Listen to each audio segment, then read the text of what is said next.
ഇപ്പൊ 13 വർഷമായിട്ട് തെറ്റിയാണ് മക്കളായിട്ടൊന്നും യാതൊരു കണക്ഷനും മക്കളൊക്കെ എന്തുകൊണ്ടാ മിണ്ടാത്തെ? എന്തുണ്ടോ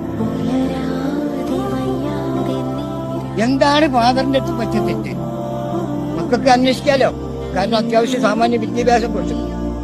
ഒരു 10 വയസ്സ് വരെ നമ്മുടെ പിതാവ് എന്നുള്ളത് നമുക്ക് സൂപ്പർ ഹീറോ ആയിരിക്കും, സൂപ്പർ ഡാഡി ആയിരിക്കും. ഒരു 18 വയസ്സൊക്കെ കഴിയുമ്പോൾ നമ്മൾ പറയുന്നത് നമ്മുടെ വാപ്പ പറയുന്നത് ശരിയല്ല, ഒന്ന് ലോജിക്കാകുന്നില്ല, ഒന്ന് യോജിക്കുന്നില്ല എന്ന് പറയും. നമ്മൾ തള്ളിക്കളയാറ്.